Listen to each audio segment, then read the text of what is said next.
You know I close. Okay, I'm gonna talk to you. I gotta talk to some people messing up in my place. Okay, all right, time to deal with y'all. What's going on? What's going on? Huh?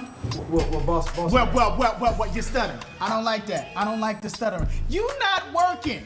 Neither one of y'all. This is a job. I own multiple businesses. I'm trying to show y'all how to work. Look, let me tell you something. I'm looking at y'all on this screen, right? And y'all playing games. I saw you under this car going like this.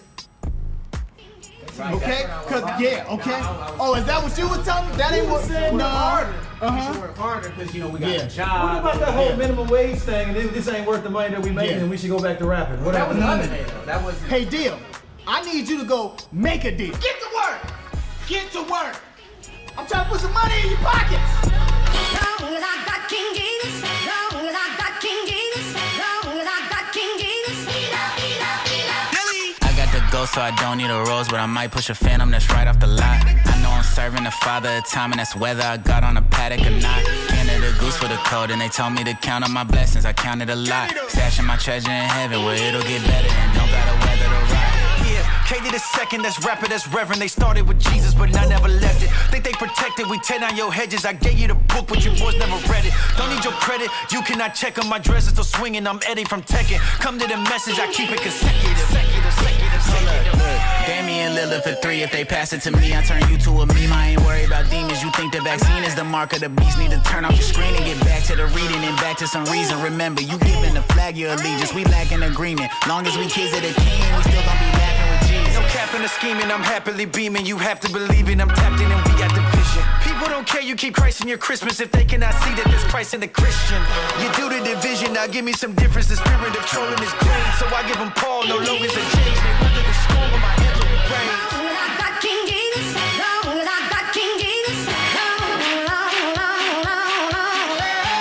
I got the go, so I don't need a rose, but I might push a phantom that's right off the lot. I know I'm serving the father of time, and that's whether I got on a paddock or not. Native supply for the drip and line for the whip, but I've counted a little a lot. Placing my treasure in heaven where it'll get better and don't gotta weather the ride. Yeah, pledge my allegiance. I'm reading Ephesians. I grew with the heathens. I ran with hyenas. They told me to beat it. That led me to Jesus. He led me to freedom. The trap undefeated. We keep it in season. Look, you gotta see it. The home of the free has got 10,000 reasons. No people for pleasing. No fault of the treason. We really believe this. Follow the God. Yeah. I'm going off and I don't plan to stop. KB and Dilly. Yeah. How y'all this free with a head full of locks? I bring his will to the table. I'm never entangled. I giving you red table talk. Yeah, KB and Dilly, we setting it off. Wow. Hidden talents. That's what all the foolery was, at my place, right? I mean, you can say that, but it really gets us to what we really want to talk about. Now, we took these jobs. We're dreaming bigger. Okay. You know what I'm saying? And it's stuff that we could do if we had the right. If you could get us on like a festival, you know what I'm saying? Yeah, we got all kind of creative ideas. Probably eventually like a private jet. You know what I'm saying? All of that. I think we can do something like that. We can do something like that. Yeah, okay, all right. So you something like that. Yes, sir. Yes, sir. Yeah. I'm not gonna do it.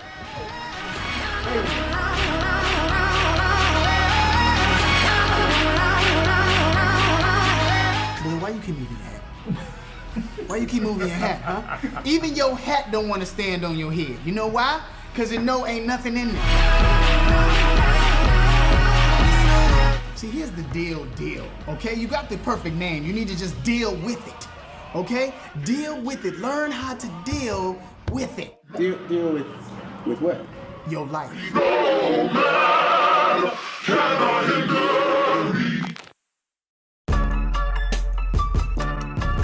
Yo. Yo,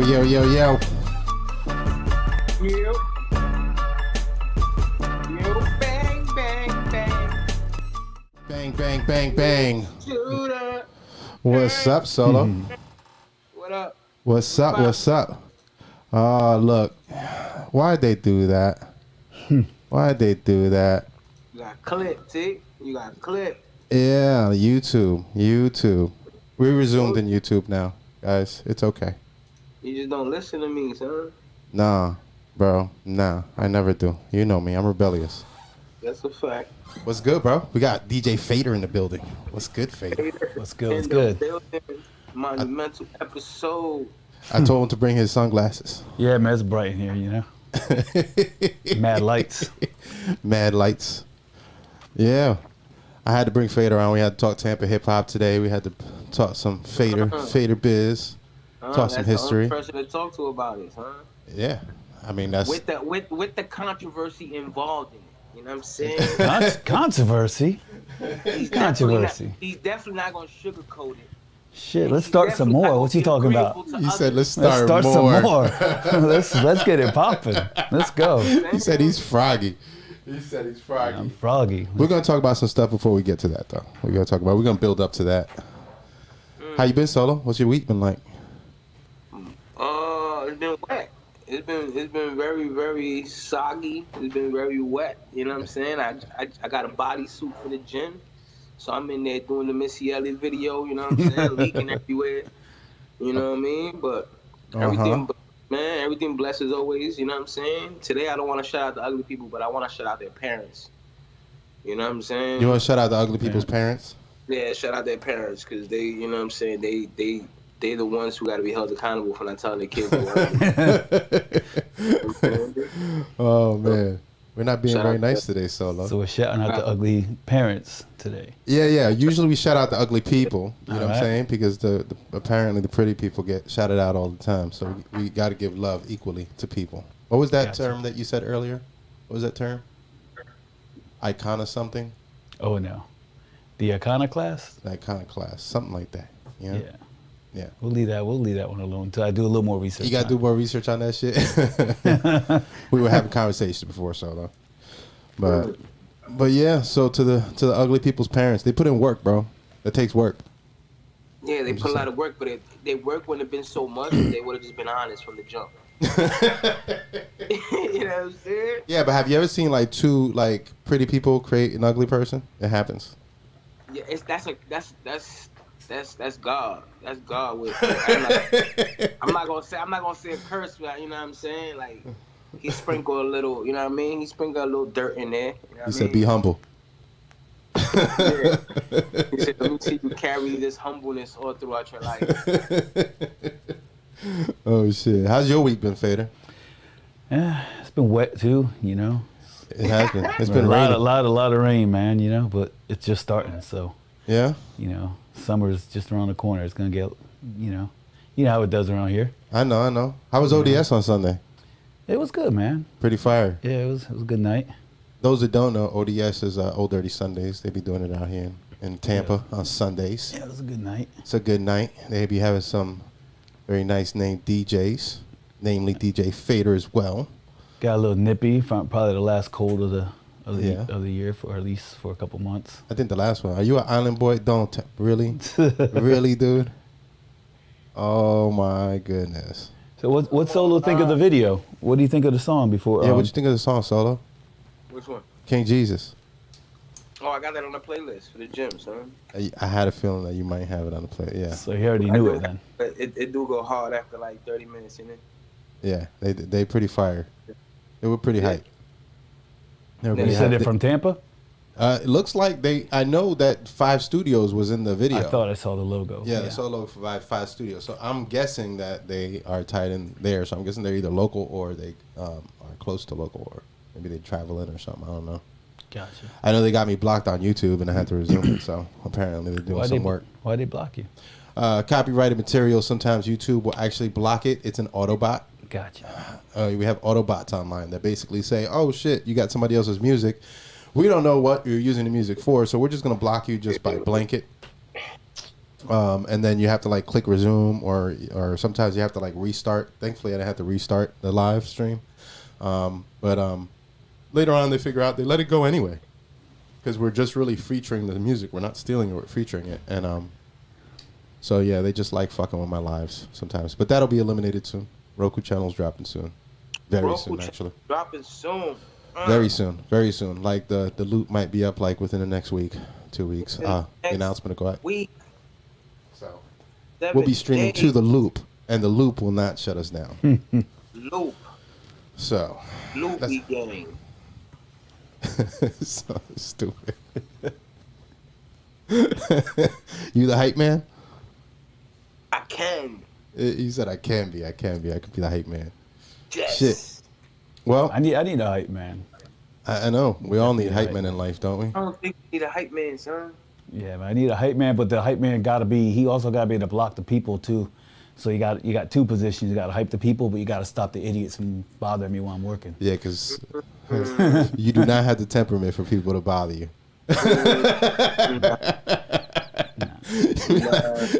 I've seen him curse people out. Yo, why are you coming up to me again for? You already told me that shit. Yeah, but we love Fader, man. We love you. That's back all the way. So before we talk about Faderland and Fader history, Tampa hip hop in general, because you've got a lot. There's a lot out here that people don't know that you lived. So I want to talk about some of that. But before we do that, let's talk about some recent news. I heard somebody's broke. There is somebody that's broke. Apparently 6ix9ine is broke. They're suing him for an alleged a robbery that he took part of back in like 2018 or 2019, I believe. Which I don't understand. How do you take part of a robbery when you got as much money as you had at that time? Because he was trying to be down, man. I'm just saying. He was trying to be down. He was trying to get that clout. Give me fugazi, man. Why would you rob somebody but have money out the yin yang and still rob somebody? That's stupid.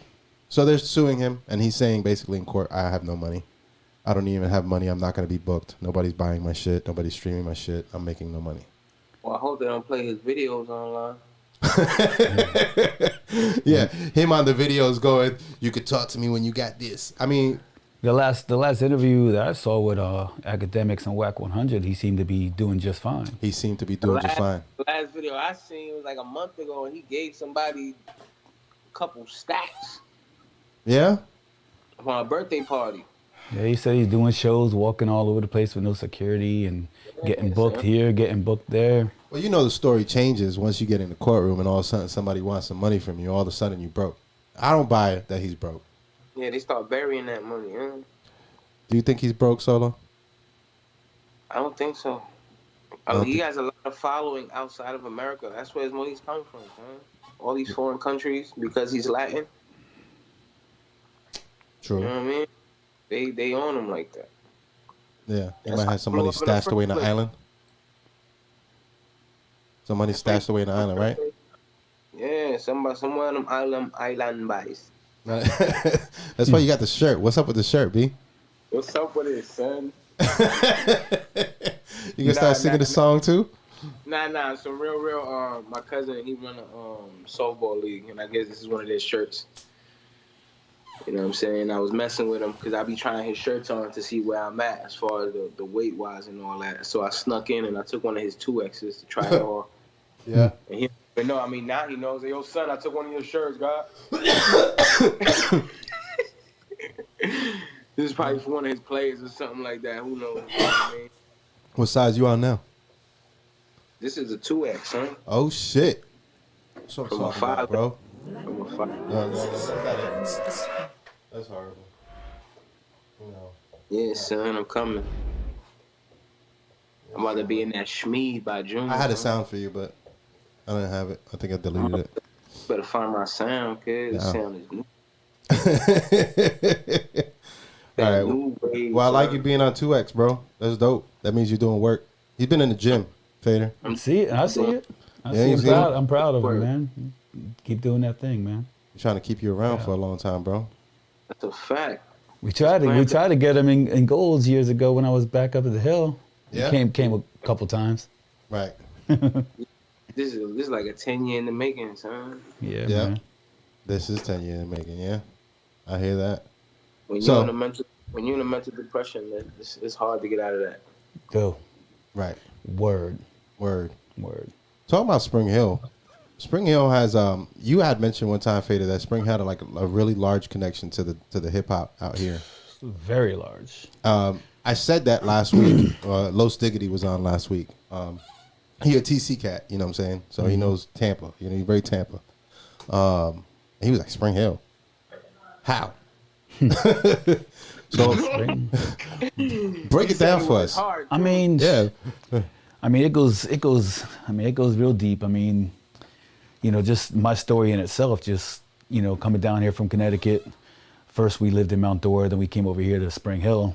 And I mean, shoot, I got to high school there at 15, and on lunch breaks, I mean, dude was one of the DJs that kind of mentored me, starting Jay Slice of the Dedicated Brothers. Those dudes were out during lunch breaks, b-boying and doing all that, you know, in 85, 86. It was on and popping. It wasn't, they was going to clubs battling. It wasn't, you know, just small groups of people. It was popping like that. So people, a lot of people think, because it's Spring Hill, it's way out, you know, in the sticks, that there wasn't no hip hop scene out here. But dude, it was, I mean, you take that, the Dedicated Brothers, Jay Slice, us going down and meeting Kenny K. I mean, Kenny K was shouting out people in Spring Hill the entire times he was on airways. Yeah, and for those who don't know who Kenny K was, tell us a little bit about that. So Kenny K was the first hip hop DJ on radio in Tampa, Florida.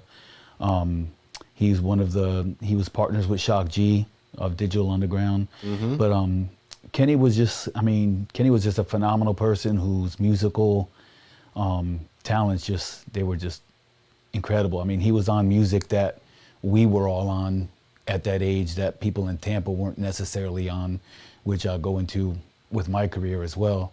But Kenny was just, I mean, he was just that dude, man. I mean, he did everything on the radio that we heard when I was getting the BLS tapes and stuff like that from up north. The tapes that inspired me were Molly Mall. I mean, the Rap Attack, rest in peace to Mr. Magic. Yeah. You know, it was just his birthday 2 days ago, I believe. And that was, to me, the most influential radio show in rap history.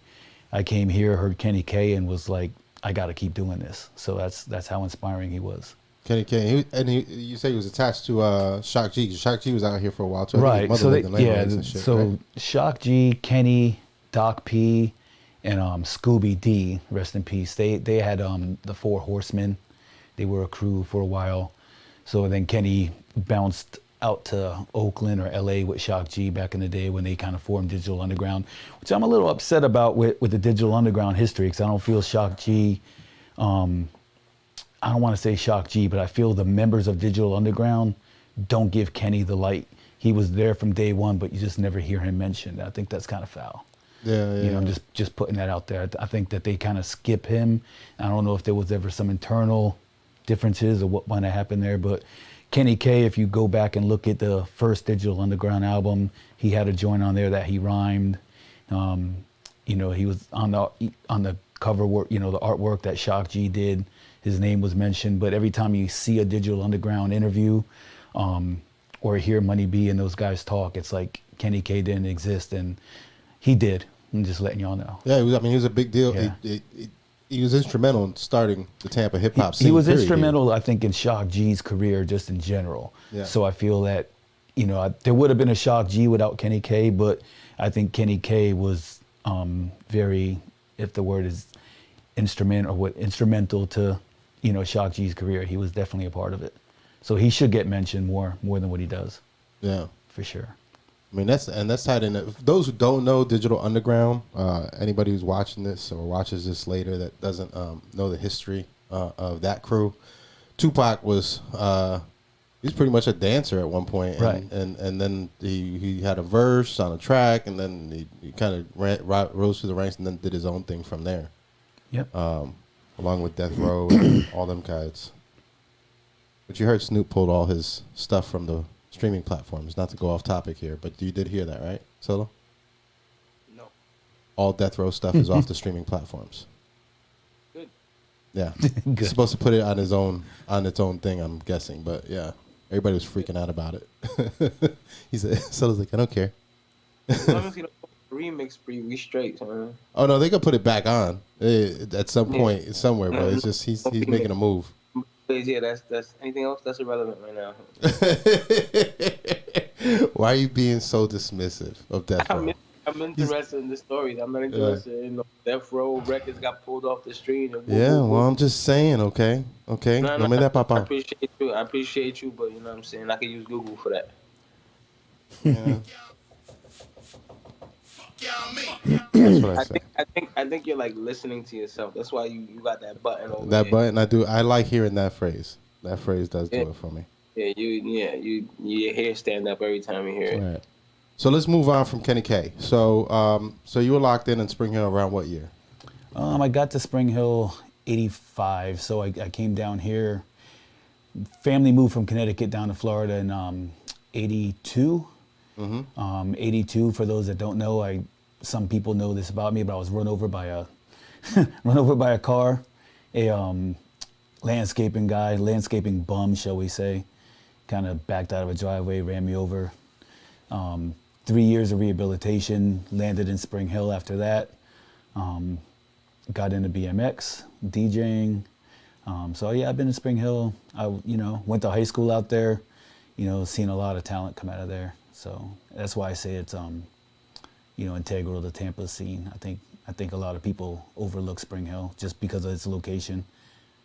Yeah, I think like Logic and them, COI came out of Spring Hill. I think they're not understanding that the only outlet for Spring Hill artists to develop and test their talents was in Tampa. Correct. Yeah. They literally had to travel to Tampa to get into the ciphers and to get into the shows and to get into the freestyle competitions. Yeah. Now back then there wasn't a lot of that going on even in Tampa though, right?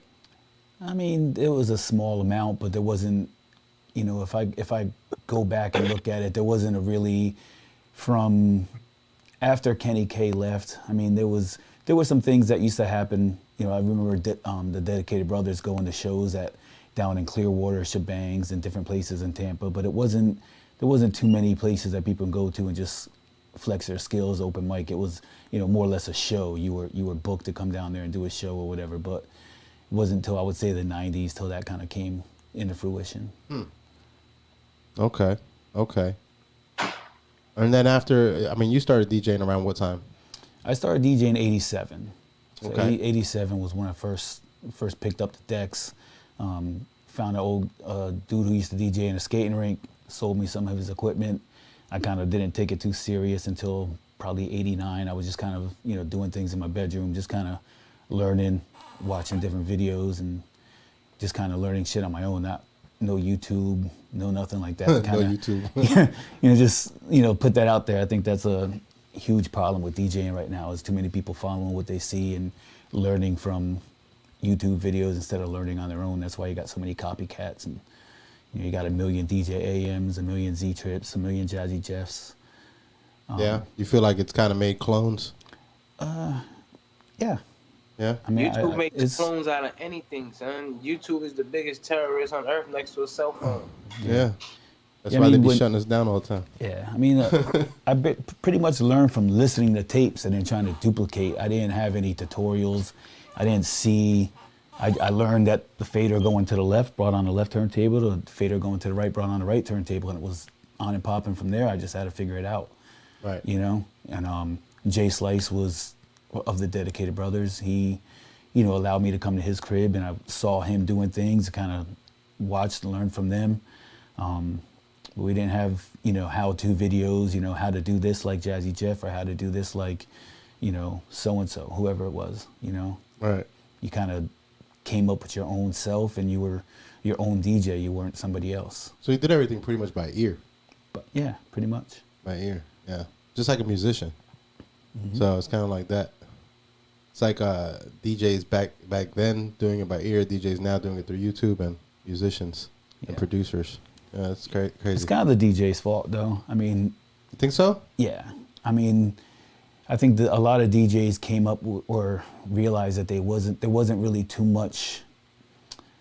I don't know how to put it.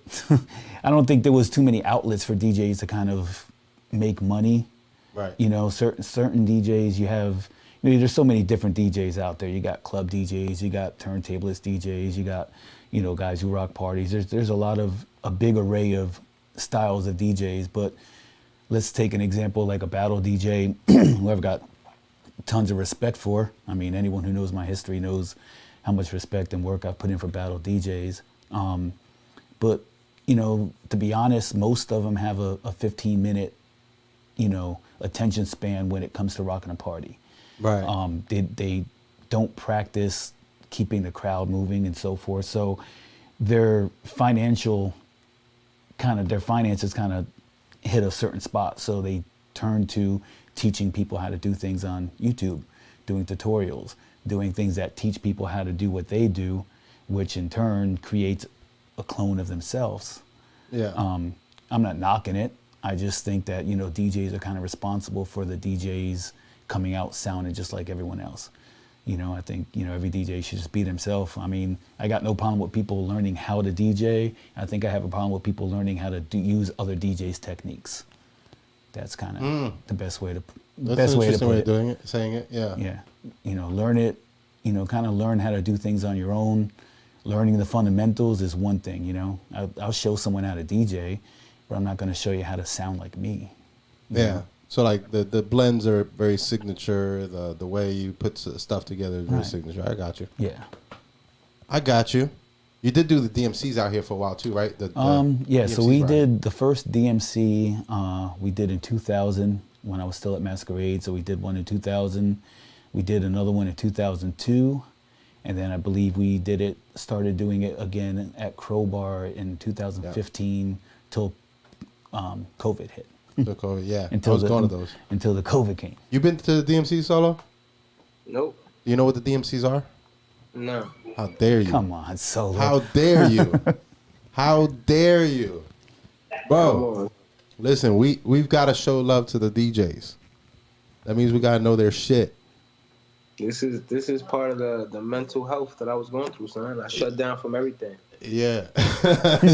Blame it on the mental health. Mental health. I could blame a lot of shit on mental health. Listen, Really can. I'm gonna let him explain it. I'm gonna let him explain it. But basically, like this is where, from an MC perspective, this is where you see where the DJs that could really fuck some shit up, like on like a set are. Like they do some dope sets there and stuff like that. Like performance DJing is that. Like they battle each other.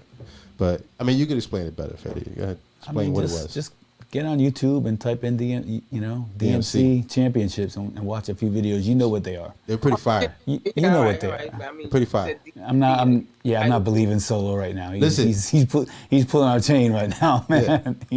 He's trying to pull No, a I really fast believe one. he doesn't know. Nah, he knows, man. Alright, He alright, knows. alright. Okay, Solo knows, man. So just Me watch, and Solo go back longer watch than Juice. he knows. watch Juice, Solo. Yeah. Watch Juice.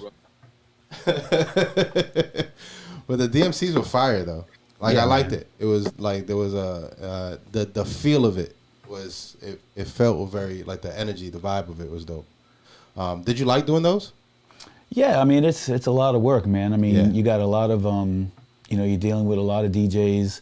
Is you got to be very organized. You got to be very professional, and it gets kind of challenging. It gets challenging. There's some I'm sure. DJs that You had they an have certain eccentric DJ. requests. Yeah, there's some DJs who are just they're stuck in their ways, man. We all are. I mean, I'm Yeah. guilty of it too. So everything I'm saying that they do, I do the same stuff. So we're all very intricate people. Very humble of you, Fader. Yeah. I appreciate that. I'm guilty of it. I have my ways, they have theirs, But yeah, no, they're always fun to do, man. It's just it takes a lot out of you. It's a long day. You got to get there. You got to set up turntables. You got to set up 4 turntables, 2 mixers. You got to make sure it's at the right height. Some Right. DJs, complain that the tables are too low or too high. It's just a lot of work. A lot of people who, if you've used turntables in a live environment, you know what I'm talking about. Yeah. If Yeah. you haven't, it's gonna be over your head. I've had to learn doing the park jams and other events like y'all's equipment is not exactly always each DJ is different. Yeah. Y'all each want different things. One wants to stand in front of you, one wants to stand on the side. And every One wants- DJ uses their equipment differently. Yeah. I mean, some DJs, I pride myself in my transitions and mixing, and I kind of call it like a peekaboo style. Like I like to let you hear the mixes coming in. I'm very keen with my mixing. Yeah. Some people say I'm a little tedious about it, but some DJs aren't using their technology, or they're not using the turntables the same way. They're just looking at the screen and going from one song to another. Right. So they can care less what what the gear is like. Right. So everyone's using it different. Solo over there playing peekaboo. Peekaboo. Stupid. It is though, because I've actually sat back and listened to you DJ, and it's like I'd say like about a minute before you switch the song, I start hearing little pieces of the next song. I can almost tell what's coming up. Yeah.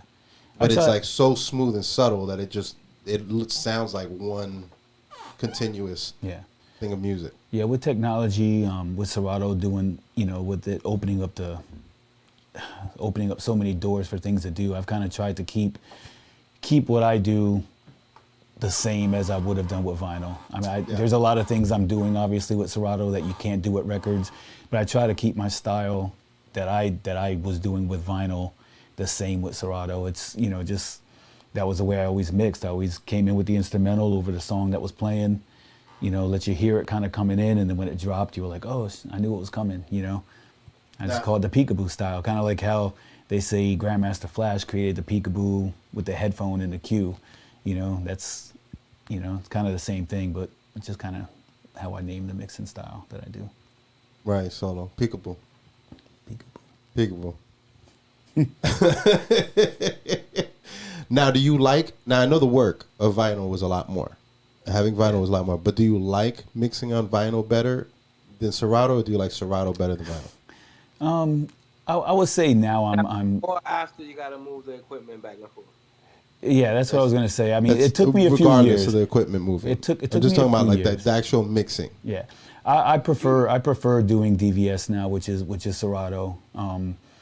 You don't have the, the clicks, the pops, somebody bumps the booth. You don't have to worry about the record skipping. There's a lot of, mad too. Yeah, there's a lot of. I mean, don't get me wrong. I still, I love mixing vinyl, and I'm glad to have come from that era. Right. And so many DJs today have no clue. So yeah, I'm proud that I can pick up some records and go out there and mix them. A lot of guys can't do that, but I enjoy mixing on Serato, I think, more now, just for the fact that, there's less room for error. You don't have the feedback. If you got a lot of bass, the records are gonna feed back and sounds like shit, Right. There's a lot of, so it took me a few years at first. We know about my story about being away. So I was when I was locked up is when vinyl disappeared. So vinyl disappeared and Serato came into play during the time I was locked up. So when I came home, I was pretty anti-Serato, but when I picked it up, it took me a while to get into it. So. And now you were doing, so let's talk about that. Because you had masquerades back in the day. Right. So we're talking about like late 90s, right? Masquerade, I started in the end of 95 till when I went away, I got charged in 2001. So I stopped being there in 2001. Sandman kind of carried it on for a couple months after that. Okay. Yeah. Okay. Now back then, do you feel like the scene was? Do you feel like it was more? Do you feel like it was the energy was better? Or do you feel like it's kind of grown from that time? I feel it's grown, but I feel the energy was definitely different. I think it was still really new to Tampa. I mean, Masquerade with a lot of people, I get a lot of criticism for bringing up Masquerade all the time. A lot of the newer guys, they hate the fact that I bring it up. And I understand, nobody wants their history erased, but we have our own history too. Right. Masquerade was, it was its own energy. When you look at 95, hip hop wasn't as popular as it is now. So you didn't have on Friday or Saturday night, for example, you couldn't go to Ybor City and hear hip hop music. Right. You just, you might have heard on a Thursday night at platforms, you might have heard a Biggie record and a Tupac record, ironically, right. But it was mostly bass music, dance music in general. But you weren't going to Ybor City and hearing rap music as we know it today, being from all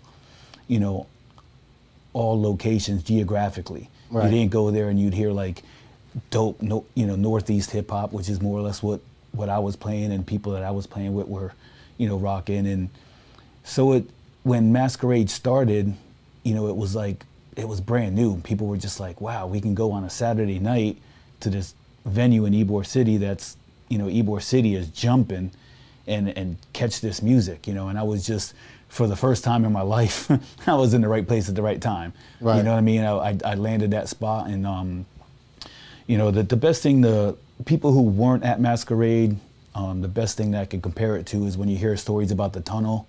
Yeah. And I've heard this from numerous people that visited the tunnel. I never got to visit the tunnel. But people who had been there compared Masquerade to the tunnel. It was like that. It was the who's who. It was the who's who. You had the boys up in there. There was people was getting shanked. People, it was live. You know what I mean? People got it got wild, and it was a good time. You know what I mean? So just like the tunnel, it was wild, but it was a good time. Solo, you remember I think it was the Cocoa Bees show that was over there, wasn't it? Was it the Cocoa Bees show? That was in a side room of Masquerades. It was on the side, on a side one. Was that?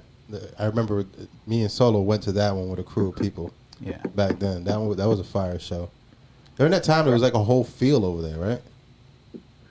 Yeah, it was definitely a good vibe over there. I saw 1,200 hobos over there. Yeah, did a lot of shows there. I did what spawned and gave me the opportunity to do the DMC was a show I did in '98 called the Florida Turntablist Movement, and that's where we did the 1,200 hobos, which was Jay Storm, SPS, DJ Sure Shot, and I was kind of an honorary member, but I didn't really. They were in Orlando, so I wasn't able to practice with them as much. So we did that show, and it featured Craze and Infamous. This was before Craze had even won any of the championships that he had, gone on to win after that. One of the great things about that show was seeing him actually put together the routine that he won the world championships before it was even, displayed to the world like that. Crazy. So it was kind of dope, yeah. What was your most memorable show there, Solo, over at Masquerades? It had to be the Cocoa Bees OGC, son. Yeah. So that was in the Solarium? That would have probably been the side room. Yeah, that was the side room. That was for one of the anniversaries. I think me and Sandman organized that. Well, Sandman basically organized it to coincide with my night, and I think it was like our 3 or 4 year anniversary. I'd have to look it up, but yeah, I remember you were DJing. Yeah, you were definitely DJing during that show. Yeah, it was one of our anniversaries. I don't remember what year it was, but I remember Hive Stock over there. Oh yeah, it's the first time I saw. Was it Dynasty that was there at Hive Stock that they introduced there, or was it somebody else? I thought it was Dynasty that they introduced at Hive Stock. Yeah, I don't know if I was here during that time. That's when Russell. Russell's Hive Stock. He did it at Masquerades. I don't think Dynasty was here at that time because Masquerade closed down shortly after I went away. I want to say like 2 years after I was in my bid, and Dynasty I think came out after that. Came out after that. Yeah, I think she came out years after that. I know they brought some chick out that was freaking fire on the mic at that time. But yeah, so then tell us a little bit. I know you keep talking about the bid. So I mean, you did a little bid. Do you want to talk about that? We can talk about it. Let's talk about it. Ain't nothing there. It's no statute of limitations no more. Yeah, I don't get you hemmed up in that. Nah. I mean, ask away, man. You can ask anything you want. So what happened? Technically, I wouldn't snitch. I wouldn't 6ix9ine. One of my closest friends at the time. Let's make one thing clear: if anyone that's watching this knows about the situation and don't know about the history of the bouncers at Empire, because one thing I think gets overlooked in my case and LS's case is the bouncers there were notorious for fucking people up. Let's be clear. B-Boy Steph, who I know Raul is good friends with. I don't know if you've ever met Steph. Probably. There was a situation there weeks prior to our case where they threw a girl who was dancing, and they threw her down a flight of stairs because they had a rule there that you couldn't break dance. There was a week where I was packing up my records, leaving Empire. I'll say the name of the club. There's no mystery. Gone. Yeah, they're gone. I mean, but the people are still around, Yeah. Empire was rough. Yeah. So I was, loading up my records one night, and LS was with me, the one who caught the charges there. We witnessed the bouncers chasing a dude down the sidewalk, and dude goes across 7th Avenue, and cars ain't going too fast on 7th Avenue at that time. They're just creeping. The car hits a dude hits the ground. Bouncers run over to a guy who just got hit by the car, and they still stomp the shit out of him. They on the ground just laying it on them, stomping them out. Cops roll over, kiki with the bouncers, walk them over to the sidewalk, take the guy who just got stomped out, just sit him on the sidewalk and walk away. Okay. You know, these are just things that were regular there. You know, anybody who was visiting that venue, and it's not just there. I want to say in at that time, bouncers were a little rough. They were a little wild. You know, they kind of handled things, I thought, a little.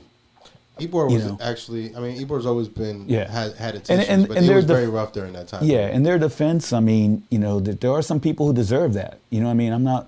There are some people who deserve to, you know, get roughed up by a bouncer. I've been in that situation before. But in our situation, there was a misunderstanding about a hat.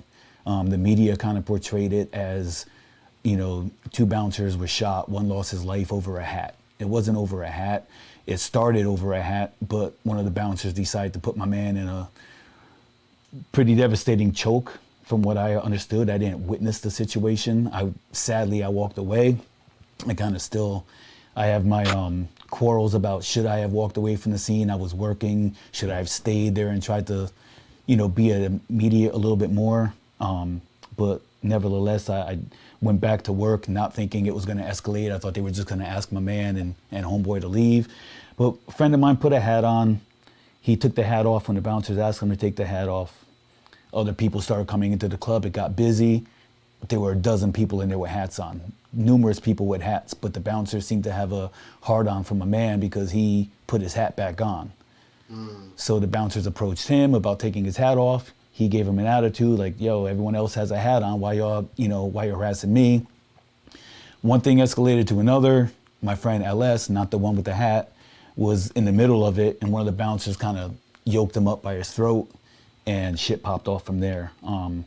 Basically, one of the bouncers lost his life. Another one was very badly injured.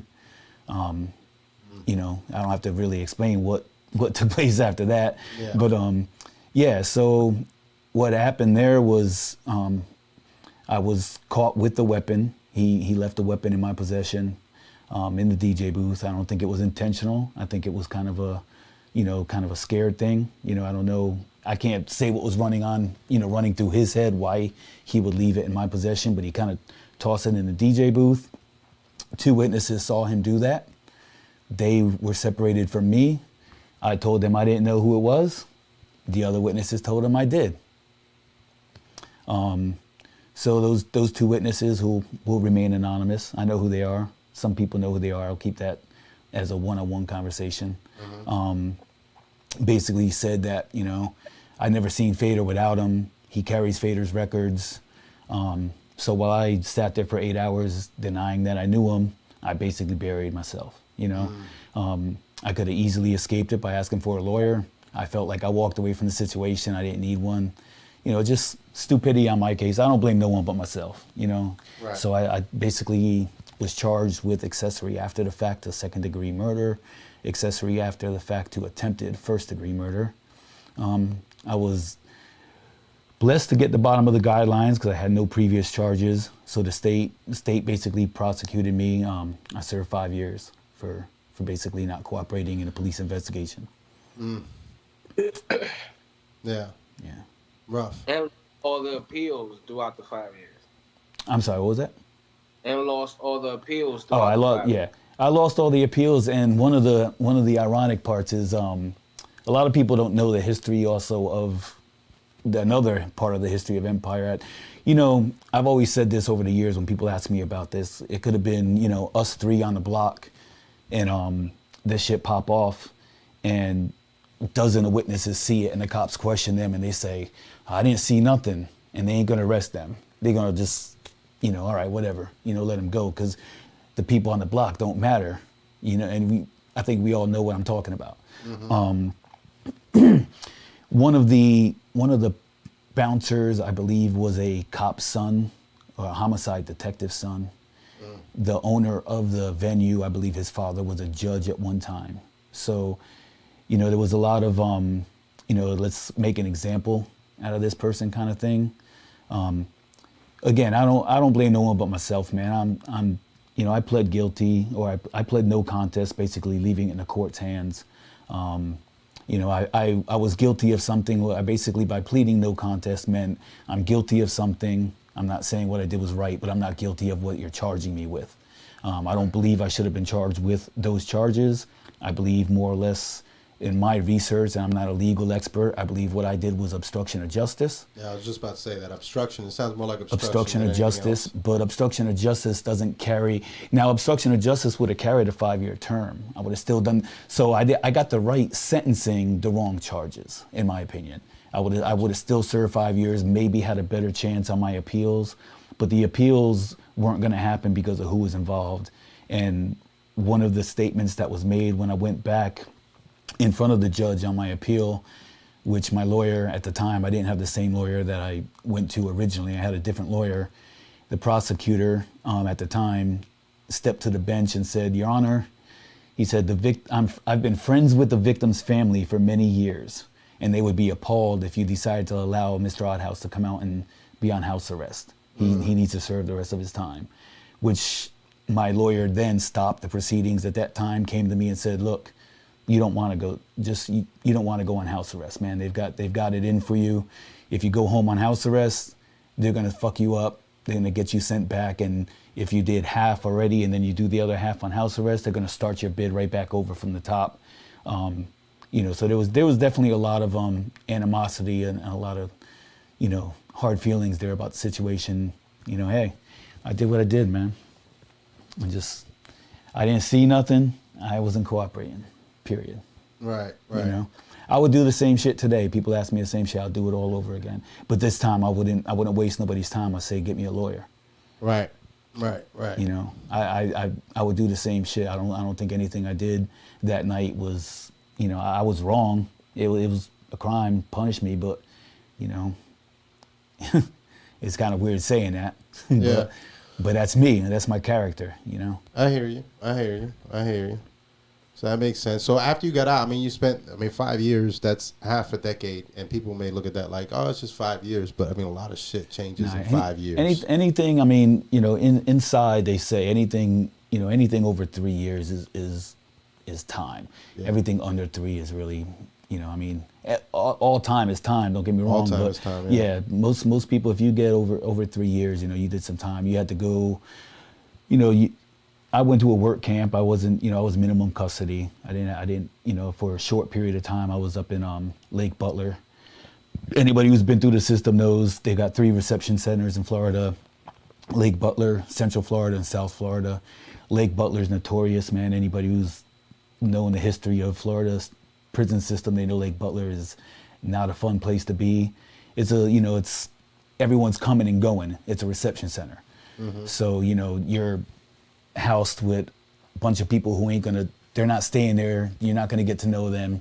And most people, you know, you don't know what they're in there for. So, you know, you're not gonna tell them what you're in there for if you're smart. Right. You know, they tried to keep me there as permanent party. So I got stuck there for about a good 6 months. I was able to get a transfer. I got transferred to Sumter, which was some people consider a sweet camp. You know, there are camps that are a little bit rougher than others, you know, but when you're minimum custody, I don't think you really deal with that on a full scale that you would in max. So we got to go out the gate. You know, we was working all the time, stuff me on the road, picking up after the hurricanes, weed eating shrubs. Yeah. You know, I'd pull up to a highway in 18-degree weather, and as far as you can see is pallets of sod. It's 18 degrees, 18-wheelers whipping by you at 70 miles an hour, and you're out there chucking sod the whole day. You know, so I definitely learned some work ethics, you know. Yeah. So I mean, all that time away from the scene, what did you do while you were in there as far as like, I know you stayed connected to it. I mean, I've even had people like H say, you know, yo, he hit me up, like, from inside. Like, that I'm dope. A lot of it was through, I think till this day, I mean, the person that I really have to thank for all that was Sandman. I mean, Sandman. Shout out Sandman. Yeah, Sandman was pretty much, he kept me in the loop the entire time. I mean, it wasn't a Saturday, probably at least every week that he would accept my call, and he didn't have to do that, man. You know, he could have just said, you know what, that's Fader, I'll take him next week. And even if he couldn't take it or he was busy, he'd take the call and say, hey, man, you know, I'm doing this, doing that. give me a shout back later on or whatever. But, Sandman kept me in tune. He sent me, anyone's been there, you got your homie that sends you magazines, you get books sent in. So, Sandman got me like a scratch subscription, a XXL subscription, so I was getting those sent in, was able to kind of get those in and barter them off for other things, Yeah, so. It was actually income. Yeah, so you rent the book out for a little bit, get it back. Sometimes the pages are ripped out, whatever. Once I read it, I was done with it anyways. So yeah, He's like, this shit's my currency in this. Yeah, he kept me in the loop. Kept me.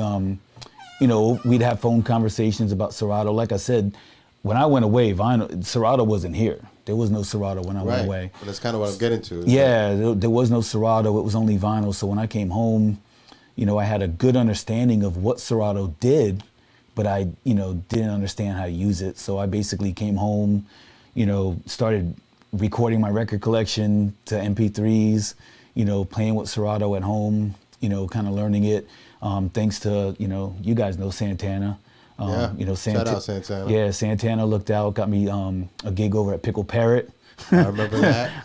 Pickle Parrot, so I would come in there with 808 and kind of rock like reggae sets on vinyl, until I kind of learned Serato, because he wasn't really rocking too much reggae. So, I let him do his thing. It was, a different crowd. It wasn't really my scene, but I worked my way in, you know what I mean? I got familiar with a lot of the newer music, doing parties like that, and, if Santana wasn't there to offer those, I don't know, either I've thanked him because I don't know if I would have continued, because I didn't have any opportunities coming out of Tampa at the time, and I wasn't really comfortable with Serato like that to come to Tampa and kind of, right, put myself out there like that. But I learned it quick, man. I learned it real quick. Hold on, I want to rewind that for everybody because I want y'all to understand something. I know DJs that say they're DJs and can't even rock a party. Period. You came out after 5 years, went from vinyl, made the transition to Serato, took the time to transfer all of your vinyl to MP3, then learned the new music, right? And Solo, you know what I'm saying is true when I say this, but Santana nights were ratchet as fuck. Oh, that was hood. So, that was, that was. So you learned that scene of music, all the updated stuff, and then we're rocking that party.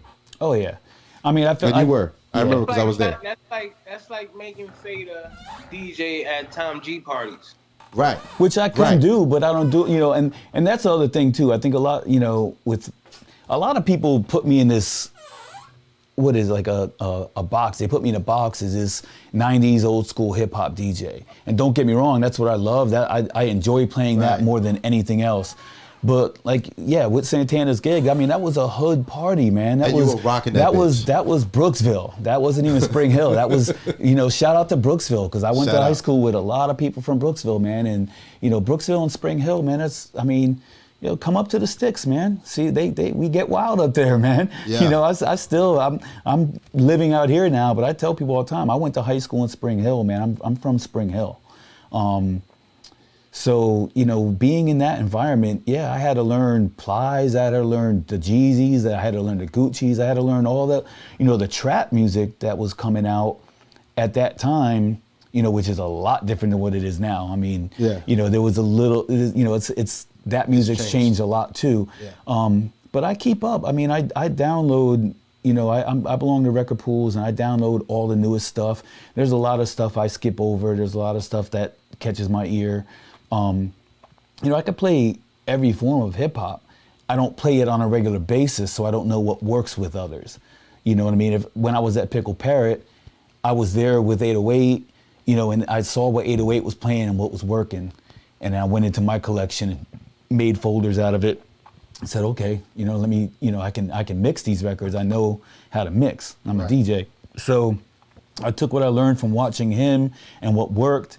And, I just rocked that crowd. I went from doing that to doing the after hours spot, which was even more ratchet than Pickle Parrot. I know Solo remembers that, behind Lollipops. I remember we were at the after hours spot, and Insomnia? I wasn't even supposed to be.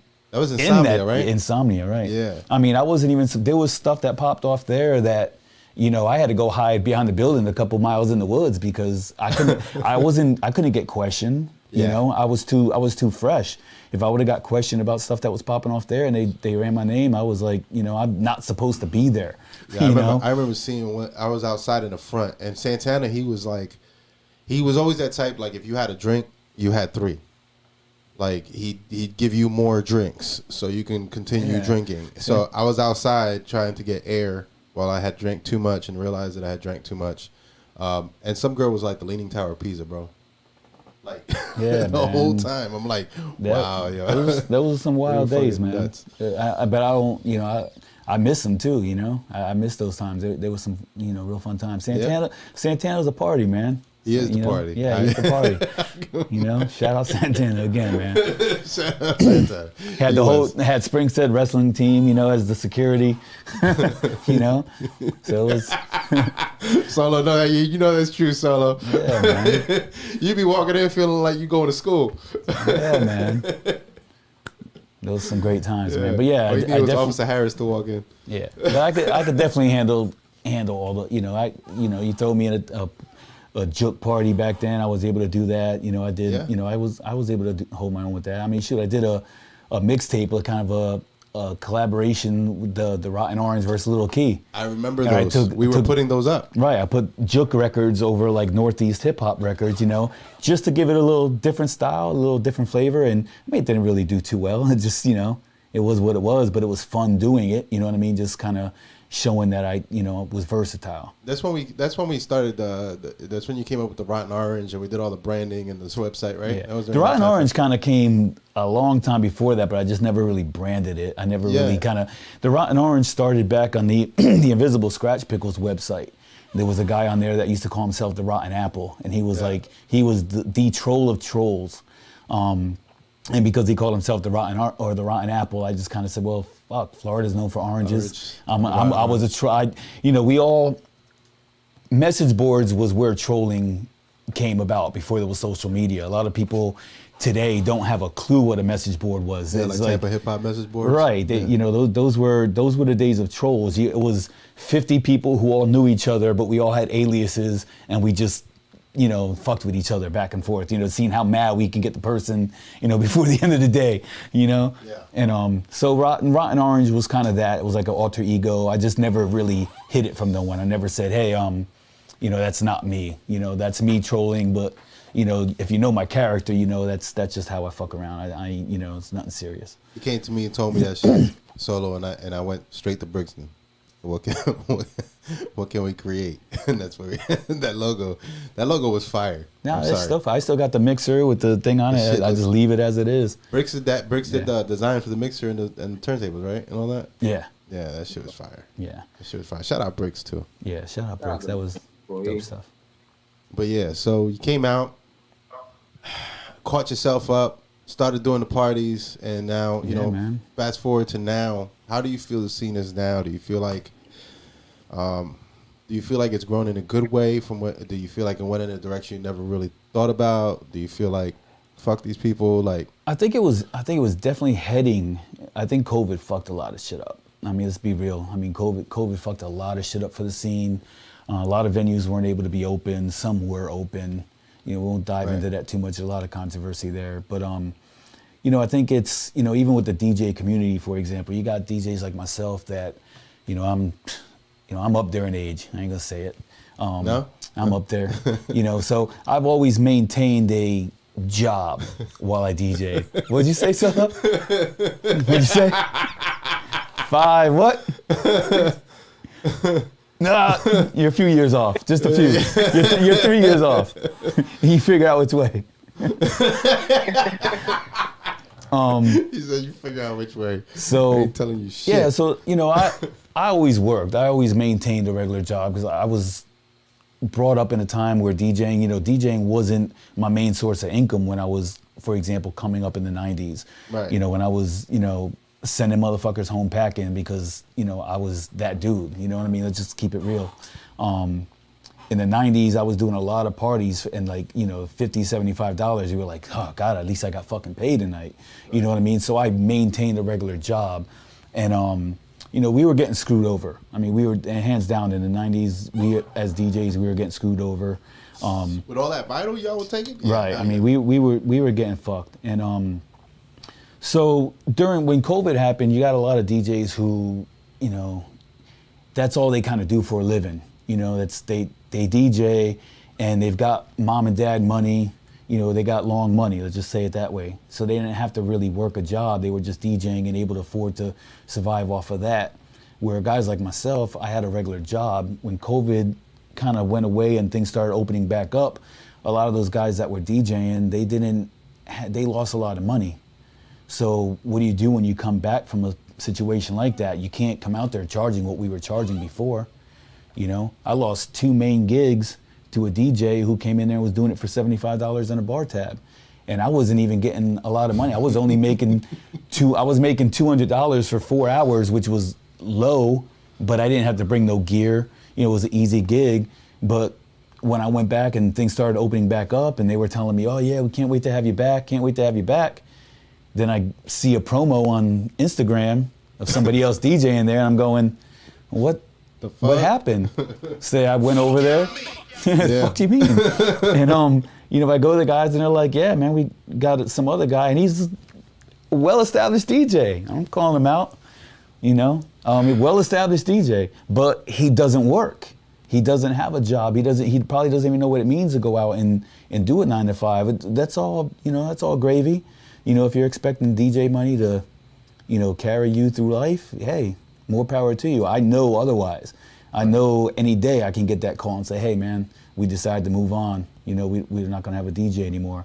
So I've been there. So, the games kind of change a lot. And then you got, like I said, you got those guys that were doing that, kind of putting a lot of other DJs out of work.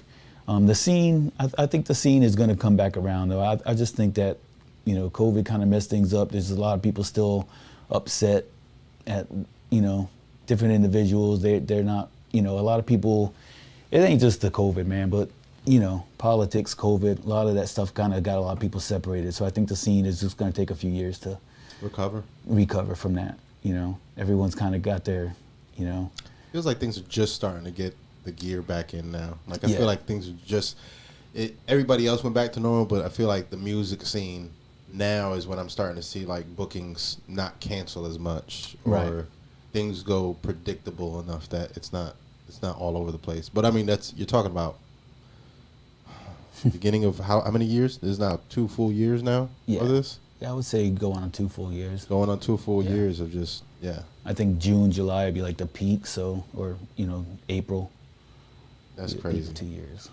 That's crazy. So do you feel like you get your due respect for being DJ Fader? Hell Nah? Nah. But like we talked about this, off camera. I think that happens in every city. I mean, I saw Charlie Chase on here early. Shout out to Charlie. Shout out Charlie.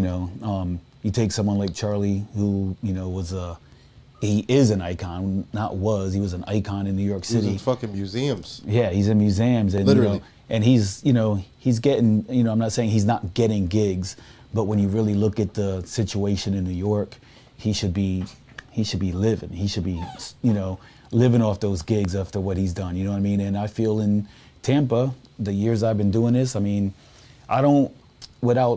we talked about this too. Like, I don't want to come off cocky. I don't want to come off like I'm the best.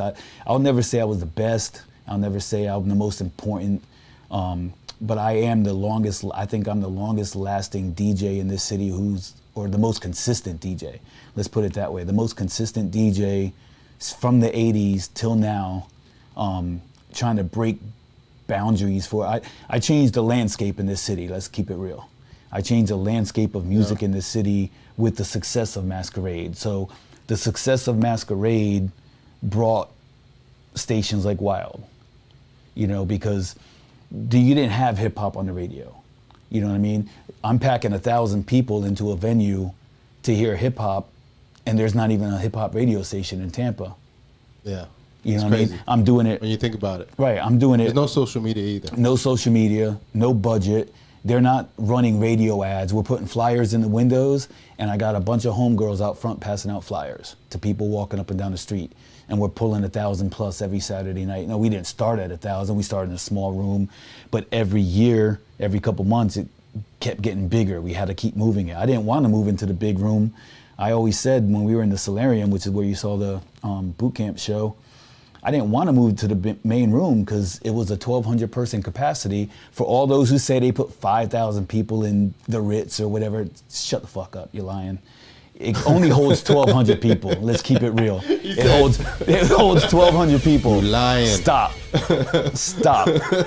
Please stop. I've seen it so many times. Oh, we did a show at the Ritz and it was 3,000 people. Stop it. All right. They've done some changing. They've knocked out some walls. They've done a few different things. Their capacity might have went up a couple hundred people. The VIP room is a lot bigger now, so you can fit more people. It used to be just small little dressing rooms. You're not putting 3,000-4,000 people in there. They'd shut that down in 2 seconds. So yeah, you take the success of Masquerade, and again, it's not a pat on my. I'm not an egotistical person. Anyone who knows me, personally, knows I'm very humble. But I think there has been a time recently, especially recently. I see you. That there has, there's a couple times here recently where I kind of do feel a little shunned, Yeah. a little, and a lot of it's due to my own. I hear people say it sometimes, and I've told you before. People Yeah. feel like you're very negative, or they feel like you're cranky or whatever. How do you do? You feel like they're right in that? Do you feel like they're just no? They're right. I definitely. I mean, I've been through a lot of shit in my life, man. Right. I've been through a lot of shit, and I see a lot of people who don't pay dues, just have a lot of money, and they can make themselves look a lot larger than life. They make themselves look important. But they didn't put in any dues. They didn't really, they didn't change nothing. They just came here and, there was already something here for them. And, I'm not saying I was the one to make that for them, but I was the one who made that available for them. It would have came a few years later. Let's put it that way. Yeah. If it wasn't for the scene that I helped build in Tampa, and it was a small amount of DJs, man. It was me. Shout out to Tara. Shout out to Izzy. Shout out Tara and Izzy. They were out there grinding. They was Sandman. Again, shout out. If I'm forgetting any, so we were like those guys on the front lines trying to make hip hop, not just, I remember. Right, we were trying to bring a multicultural style of rap music to Tampa Bay when people just wanted to hear bass and techno, and there wasn't a huge hip hop market out here, and we were the guys on the front lines. I will say that I felt a little bit more like I was more in tune to a lot more things than they were. I was, it's not a history with the people I had behind me. Yeah. I had the streets behind me. Yeah. You know what I mean? And I did a lot of parties, man. I did a lot of stuff before Masquerade. For years before Masquerade, me and Tara were rocking. We were the Vinyl Assassins. We were rocking parties all over Tampa. We did, Blue Chair Records back in the day. Shout out to Blue Chair. That's kind of the home base for Tampa Hip Hop. That's where we all kind of met. Yeah. I met Sandman through there and everyone, but we were already out there. I was doing teen clubs in the early 90s. People remember Off Limits and places like that, where I was the DJ who was coming in there and breaking all the rules and playing Public Enemy and Big Daddy Kane when they were sticking to Tone Loc and Young MC. I was going against the grain when every DJ in this city, let's face it, that was in a position of power they didn't do that. And some of those guys are on the radio right now. Right. You know what I mean? They're playing stuff that I was bringing to the table. They were behind. They were way behind on that. Yeah. So I feel a little shunned, but I don't have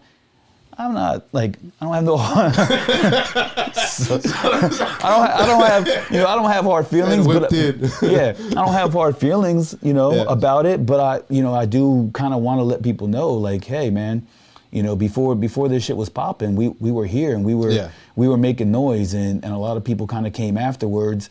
You know, going back to the open mic stuff. I mean, Sandman we used to do things on Wednesday nights, open mic nights. I think I was the first person to open up at Masquerade on a Wednesday night and say, you know what, I'm gonna put a stage. I will come in myself, make a makeshift stage in the middle of the fucking floor, put a mic on there and play instrumentals all night and just say, hey, if you rap, come on in and rock.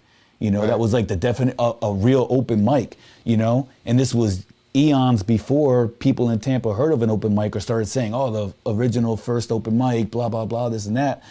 Yo, like, do your history, man. You know, do the culture some, you know, justice and learn the history of it. It's not a shot solo, it's not a shot. It's just, you know. Shots. Yeah, it's just history, man. And I don't think it's shots on that one. I think there's people, let's say like H has a cipher. Yeah. And I've talked to H before. I mean, H, one of the things that H credits you with is Fader stayed up with my music while he was in. And like when he got out, like, he already knew who I was, and he was supportive of it. And well, we talked about that on the phone the other day. Yeah. Shout out to you and H, because, you know, I've made it pretty clear as far as, you know, within the DJ scene and the rap and the music scene, our stance is on DJing and like, you know, just not to push music on people. You know, don't run up to the DJ and just expect them to play it. Like artists, listen. Right, artists. You know, just don't walk up to the DJ and say, hey man, my shit's banging, play it. And then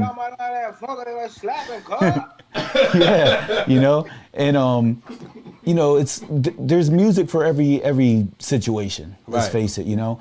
But H has always been that dude. Like he sends it to me and lets me, you know, I'll give him feedback on it. He doesn't ask for nothing. Just, yo, check your email. I got something in there for you. You sent me albums. Do not share. Like, listen to me and give me your feedback. Yeah. That's what it should be about, man. It's you know, so it's not that I don't want to, you know, a lot of people said, you know, because I was kind of, on Facebook, I was a little rough. I was a little rough around the edges. You got to remember too, you know, being away, I came home. I didn't see MySpace. I went from message boards to Facebook. You know, I didn't skip MySpace. He didn't get to meet Tom. Right. I didn't. That's the problem. You missed the Tom era. Right. I didn't realize that when I was fucking with you, your cousin, third cousin, sister's boyfriend, and such was reading my comments, and then they were gonna create a hatred for me because I was saying something that me and you said in the same room. It's like, I don't know how this shit works. Hold on. Yeah, you know. So I caught a lot of flack. I kind of, you know, I'm proud to say I'm no longer a member of the Facebook world. You know, because but yeah, I think a lot of things were misunderstood. You know, I mean, you know, I remember a few arguments as far as like, you know, being a DJ at hip hop shows, for example. You know, I remember going on there vividly and telling DJs, look, you guys need to start charging the artists if they want you to play their music for the sets, you know, because of all the work they put you through. Like, we ask the artists to send us the music at least a week in advance, send us the program, how you want the songs to go. Don't change it up. If you're going to change it up, let us know prior to the show so we can correct it. I don't know how many times I've had to be on stage. Basic shit, though. Right. That's basic. I mean, when we did shows with you, I always sent everything like mixed out, ready in a row, in an order. But when you're doing a show with people like yourself, but when you're doing a show with multiple artists and you have to deal with those artists' music at the same time, they're showing up at the party with the flash drive. The flash drive that don't work. Right. So I got it on my phone. Hold on. Yeah, so prior to that, when you go back and you look at the history of Tampa Hip Hop shows, you know, they would usually get a DJ to come in and do that, right? Right. They always have a DJ like myself. You had Shafiq doing some once in a while. You know, you always had a DJ who was an actual DJ coming and doing those shows. And I remember a rant on Facebook where I was like, DJ, stop. Don't do them no more. Make sure the artists pay you if it's $50, $25. Get something from them for doing that. And I think I influenced a lot of DJs, but at the same time, I also kind of cut a lot of DJs' work out for them, because then you had, no disrespect, because some of these guys are my peoples, but you had a lot of producers who overnight became DJs. Yeah. Those guys are my homies. What's that look for, Solo? You know, and no disrespect, they became DJs because they started. I think they were part of they saw what I was trying to say, And they realize that, you know what, we can get a controller, we can go up there and we'll take the time to load it. We as DJs who rock parties for a living, and we expect a certain flow. We expect the energy to stay the same. We want the music to flow. It's the way I'm a mixer is the way I kind of want a show to go. I want the show to flow. And if it's not running that way, if it's not my show, if I'm not getting paid, I get pissed. I'm still mad. I have a lot of passion. It's not hatred. I have passion for what I do. A lot of those guys that started doing those shows now, they have passion, but they don't have passion for it the same way a DJ like myself has. So they don't care that there's downtime trying to load this person's flash drive. They don't care that the artist changes the show listing. If I'm playing your songs in order in the show, and you stop and you go, "Oh, the DJ's fucking up." I told him not. Yo, I'm stopping. Like it's the show's over. You know, the show's over. I don't care who you are. You. If you're I'm done. Yeah, if you're KRS, I don't care who you are. If you turn around and say, "Oh, the DJ's fucking up," and that's happened to me. It's happened to me at Crowbar, and I've stopped. And I've said, you know what? No, like done. give your music to the sound guy. You find someone else to do it, because the next thing is going to escalate, and I'm you know what I mean? Finn is like, I'm about to slap the shit out of you. Yeah. I'm ending this show now. Yeah, no, the show's over. If you change your song listing in the middle of the show after you've given them an order, and then you blame us because we play, like I'm not that dude. Like straight up, I'm not that dude. I'm not gonna be that producer DJ. You know what I mean? Let's just keep it real. You heard Solo? I'm not gonna be that Don't be dude. doing I that, don't come from that cut of cloth. You know, it's one disrespect, and then the second one, it's over. It's hands. Let's go. He said his hands. Chairs, tables. Let's go. Just leave the DJ equipment out of it. Yeah, exactly. Don't knock over the DJ booth. Yeah, then I'm catching cases again, straight up. Well, we don't want that, because then after Serato, we don't know what's coming. It's gonna be little air devices. Meta DJing and shit. You're just thinking what song I want to play next. You know? You learn anything, man. Solo? Yeah. What you learn? You gotta pay the DJ to play your records if you change it. He ain't learned nothing. No, but I mean, just out of everything you said, that's what you got. Yeah, I mean, but just in all, man, people just need to show, just try to keep things professional, man. You know, at the end of the day, if you're an artist and you're getting on that stage, you got to be professional before you step on that stage. You know, and I think the promoters, people throwing the shows, it's on them as well to, bring people that are gonna be professional. Yeah. The promoter of the show needs to know, and they need to set the tone with the people they have. If you got people doing the show, get with them before that and make sure that they are professional before getting on that stage. Right. That's, you know what I mean? Don't just throw anybody that tells you their shit's hot, or they've got a big buzz in the street, because half those dudes have a big buzz in the street. They come do their show and then they're gone. That's another topic. You know what I mean? So. Well, I got one more question for you, just because I want to be a dick.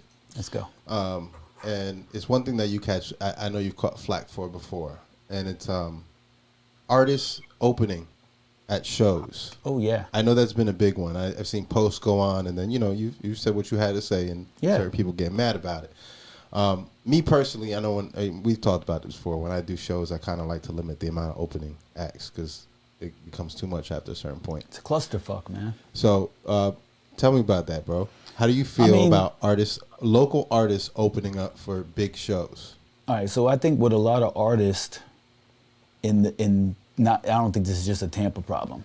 I think this is all over the place. But I think a lot of artists don't hear from the average listener, the average fan of the headliner. So let's just make up a show, for example. Let's take Talib Kweli. I'm just the first name I could think of right now. Let me just take Talib Kweli. Okay. Talib Kweli's coming to town. Talib Kweli's performing at Crowbar. Let's do it.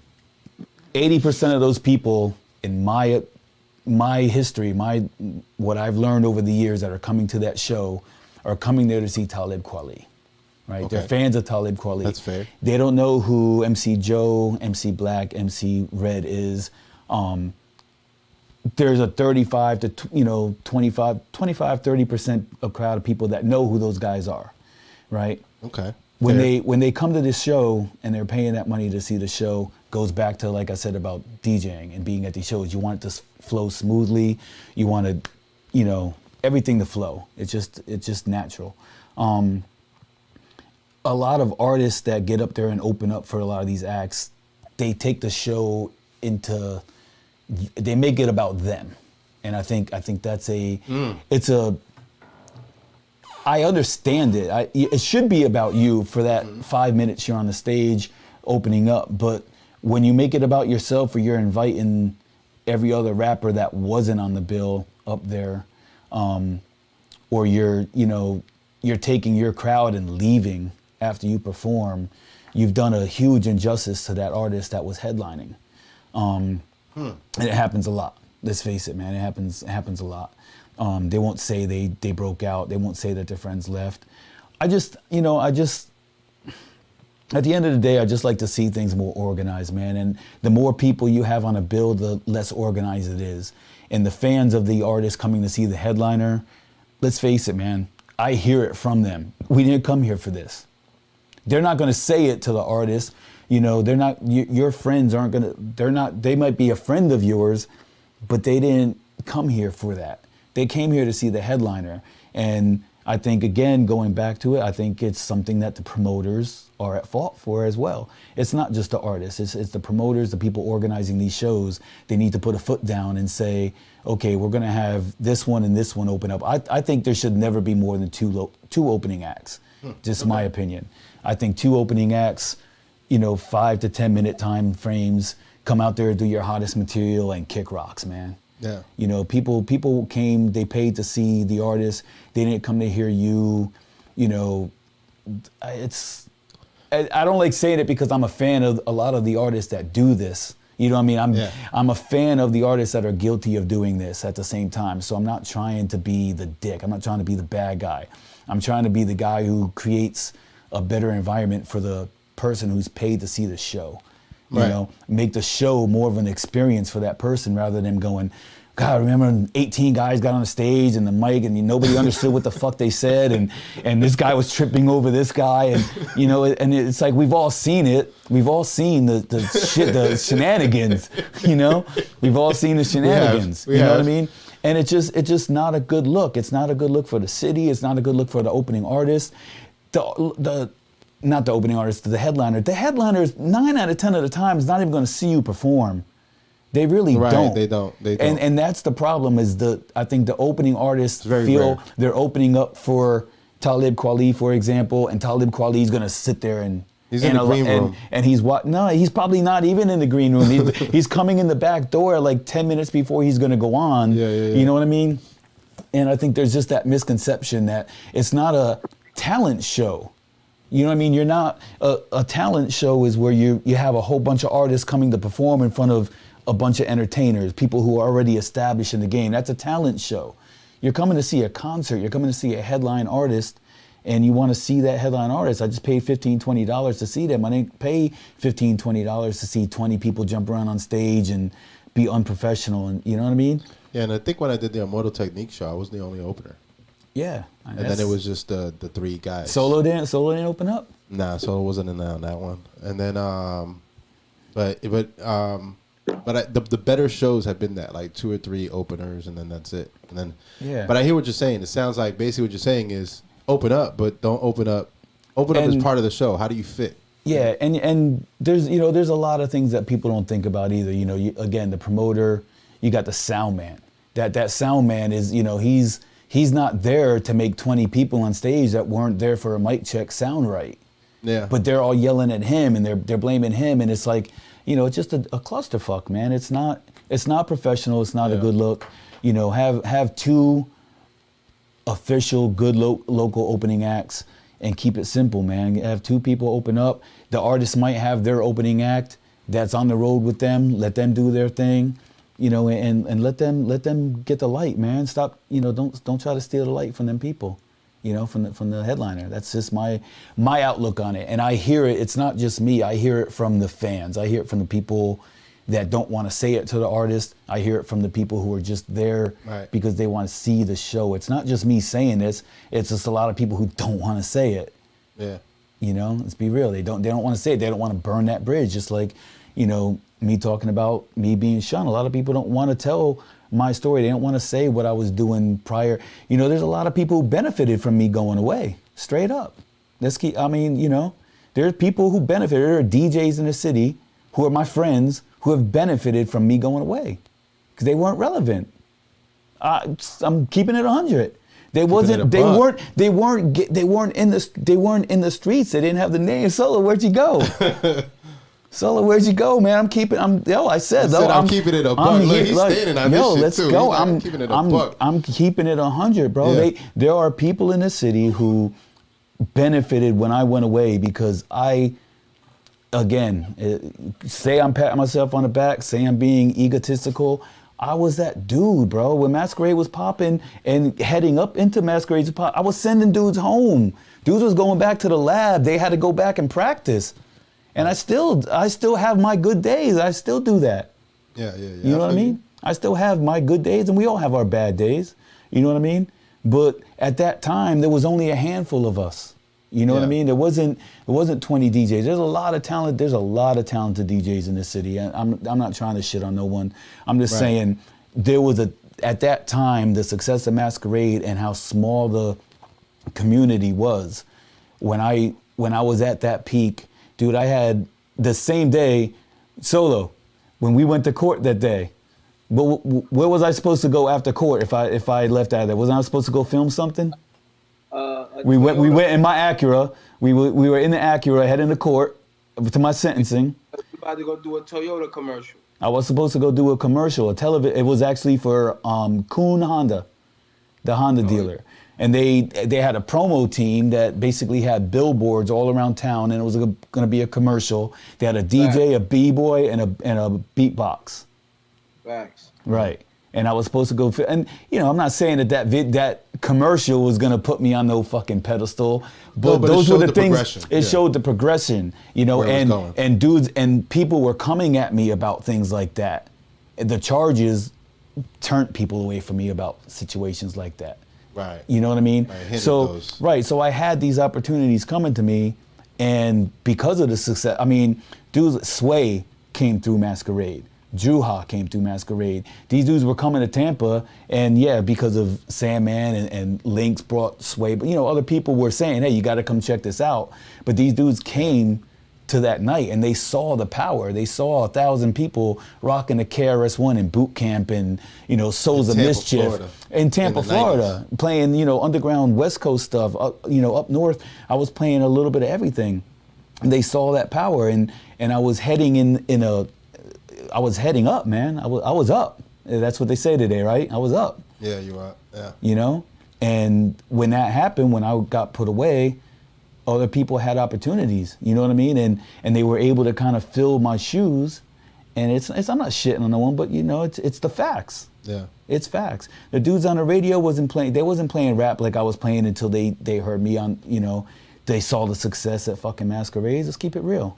Right. You know, there were a few DJs that were doing that, and I named them already, you know? Right. And what do you say to people who say that, well, that was then, this is now? That's I don't know, that's on them, you know? I get it, I see their point, you know what I mean? If someone says that was then, this is now, then I think they don't really care about the history. They're in it for the wrong reasons. Okay. You know, they're kind of, you know, they're just, that was then, this is now. That's kind of like saying, you know, I don't know. I have no comment for that. You feel like you should respect the history. You got to, yeah. Like, I mean, like Charlie should be getting respect from everyone in New York City. You know, I mean, everyone's had their quarrels with people. I've had my quarrels in the city. I'm sure he's had his quarrel. Everyone's been there, done that. But at the end of the day, like, if the people paved the way and they set the tone and they changed. When I look at what I did for this city, for DJing, for what I did for rappers, what I did for, you know, just rap music in general, the culture, what I did for rap prior to going away, well-known established DJs never did a third of that. They never even touched on that. They just had deep pockets. They were able to pay their way in. You know what I mean? I mean, the music industry's fucked up, man. I mean, everyone knows that shit. You know what I mean? You can have all the money in the world and be the best DJ tomorrow. and you ain't never fucking carried a record, you ain't ever mixed 2 records. You know what I mean? You look at these festival guys, there's these festival producer DJs who are up there playing a pre-recorded mix, and they're getting millions of dollars to play a mix. They went in a studio like this, pre-recorded of records they produced. They're standing up there acting like they're playing those records. And anyone who says that they are, no, that's a lie, they're playing them. Answer this. How does the pyro guy, how does the light guy know when a record says jump to make sure the lights are going jump? To make sure the laser, it's all pre-recorded. They have a pre-recorded set handed to them prior to that. Those festivals are entertainment. I'm not knocking them, they're great entertainment. But those DJ festivals are a bunch of pre-recorded DJs, and they're getting paid millions of dollars to get up there and do something that you can't put them in a room with guys like me and other DJs who came up playing records, and they can't DJ. Yeah. A lot of them. I'm not saying all of them. Yeah. There's probably a small percentage of them that actually can DJ and were, DJs prior to that. But a large amount of them are just producers, man. They're just producers. And if you're not making the money producing these records, and you got to go out there and fake it on stage, then you should get your paper right. I mean, some of those guys produce records for Rihanna. Why are they going out there fooling the world thinking that they're DJs? They're making millions of dollars doing it. That's why. Exactly. and there's right. DJs who we just want to survive. Yeah. We just want to make a living off of our talent, and then or at least have an outlet. Like we talked about before, a position of power in the city to kind of like say, hey, we earned our way to be here. Like when Serato came out, people said you earned your way to have Serato. A lot of these dudes never earned Serato. They just got it, Right. But yeah, times change, man. I don't knock. If people say that, that's what they say, man. Well, I want to give you your flowers now while you're still breathing, brother. Thank you, sir. Thank you. Because I was affected by that time frame. I was there at Masquerades. I saw what it was. Solo was there. We all come from the same circle. And even the Head Knocker sound later on, you were very instrumental in us cultivating the sound. I mean, I sent, I don't know how many premixes to your email where you'd be like, nah, that's trash. Nah, until finally we had something that sounded dope. So I appreciate you for that. Yeah, man, I try to, just try to always be honest, man, that's all. Just be honest with people. You got anything, Solo? Nah, man, I think everything he said was on the money. I think that people, when they take music personally, so they should take it the same way they would take a family member. So, for example, you wouldn't disrespect your grandfather. Come to a point in your life to where you go and you try to see where your grandfather used to work at and how good was he, and then you come to figure out, damn, I got a piece of that in my life. And that's the type of respect you got to have if you're in the music industry and you like it like that. You know what I'm saying? So the respect for the DJs, and he's saying it very clear with the artists. Artists tend to not respect the DJ, and they just think they just somebody in the background just hitting the play button because that's what they're used to. You know what I'm saying? So, I mean, hey, he said everything on the money. As far as, we go back. The friendship go way back. I seen him go in, you know what I'm saying? I went to his appeal. You know what I mean? I went through all that. So ain't nothing he said wasn't 100. Everything he said is totally 100. And I think they need to give him his props. They need to give him his flowers.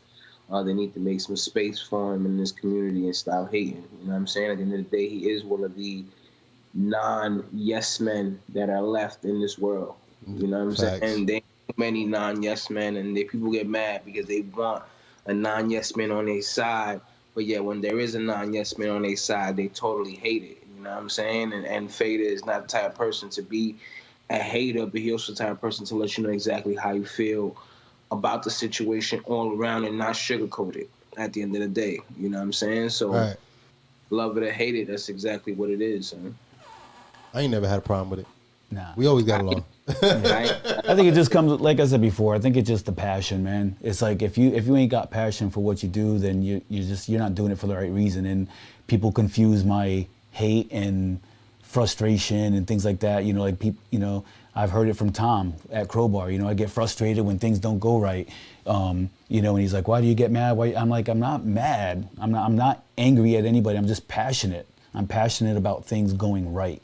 You know, it's like it's something about, I think, being a DJ for so long. It's just the sound, the surroundings. You just want everything to go right, and when something goes left, it just throws it. I get pissed. I throw things and I get mad, and I take my frustration out on people. You know, it's like, you know, everyone knows. I mean, I got a temper, man. It's not, you know, I'm not something I'm proud of, but it's not. It's because I'm passionate. I'm passionate about DJing. I'm passionate about the music industry, and people like me are just we're rare. You know what I mean? Well, we might have midget tossing at the release party of the Roku app. Would you be passionate? Would you toss a midget? Yeah, let's go. Let's go. I'll toss one. So let's say. Am I tossing the midget to somebody, or are we just tossing them somewhere? We're gonna make them crowd surf, bro. Crowd surf, all right. Yeah. I will not be. Huh? I will not be there. Yes, you will. You're part of the Roku app. You will be I there, will. sir. Listen, I'll put you in the corner. We'll have like a whole like Sunday service theme right where like in your section. I got you, bro. Yeah. I got you, bro. All right. You got anything else, Fader, bro? Any other thoughts that you have? Any shout outs you got? Any? Nah, I mean, shout out to my peoples over at Crowbar, Old Dirty Sundays. If they've never been there, it's we've been doing that 10 years now. I came on over the last couple years, but Casper kind of put that party together with Lesage, Blenda, and DJ Mega. And it's a dope night. Yeah, man. Over the years, you know, it's kind of taken its course. Some people kind of moved on. I kind of moved in. You know, I was a fan of the party after going there for the first year anniversary. The first year I wasn't able to go there. I was DJing somewhere else. I was able to go to that party for the 1 year anniversary and DJ. The following week, I lost my gig on Sunday night. I never missed a Sunday after that. I was there religiously just as a fan of the party, fan of the DJs. I've always said that party kind of made me want to continue DJing, because seeing people, you know, push the envelope and, you know, inspiring me to learn more about technology. Like I said before, you know, I didn't want to transfer to Serato, but that party made me go, hey, you know, I can fuck with this now. So, you know, shout out to, you know, everyone that's been involved in Old Dirty Sundays.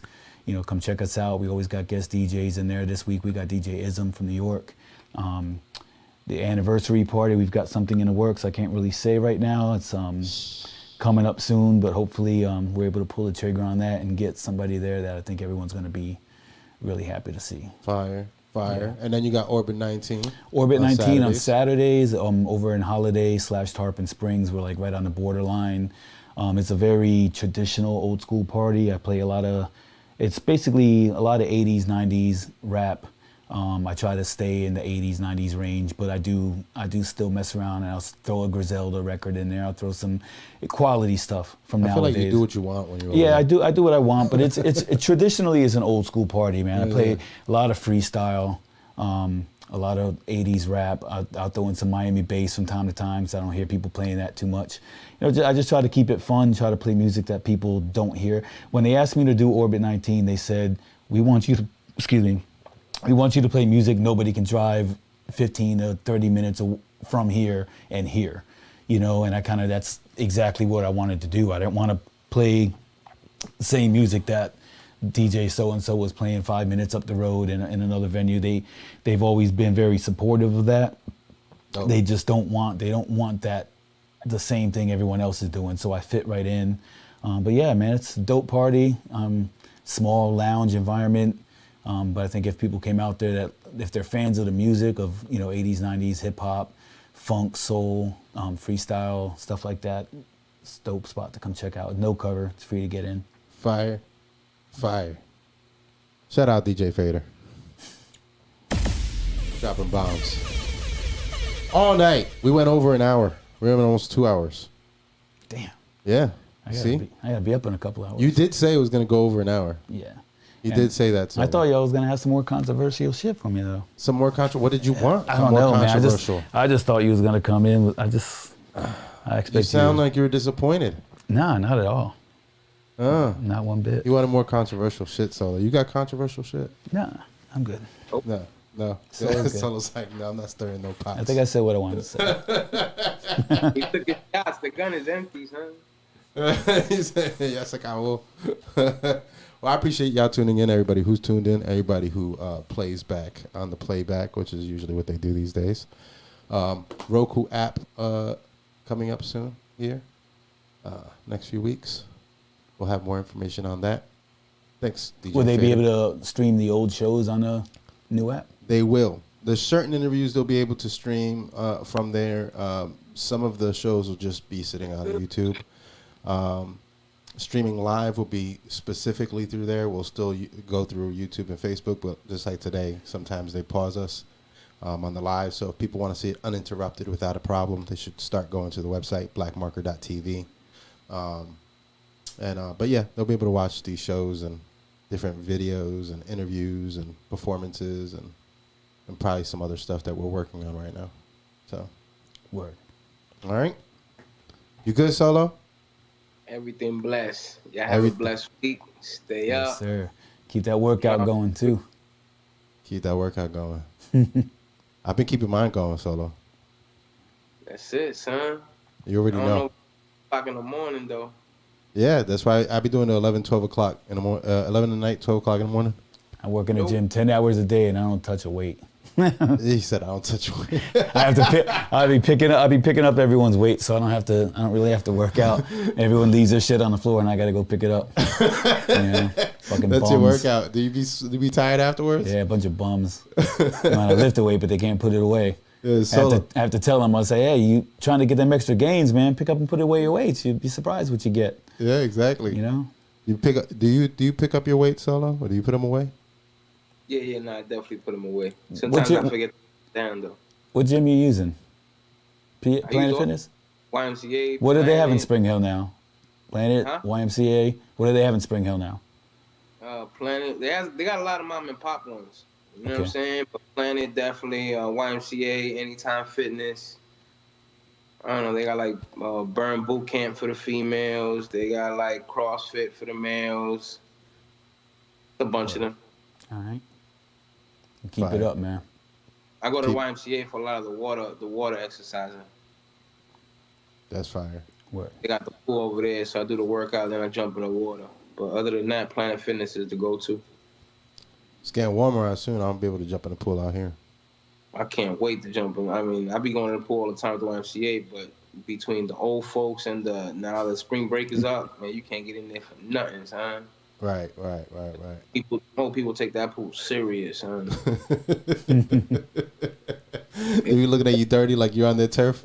Getting cursed out all the time, like they don't understand that I got blown hips. So when I be doing the exercise, I'm like, oh, look at this young guy trying to do our exercise, and I'm like, lady, you have no idea what I'm going through right now. Right. You're probably better than mine. The beer has over there bullying Solo. Yes, everybody be bullying me nowadays, son. I mean. All right, Gandhi. All right, I'll see you next week, bro. Yeah, stupid. You just need the beads. I'm sure you already got the blunt. All right, homie. You stay up. I'll see you next week, bro. Peace.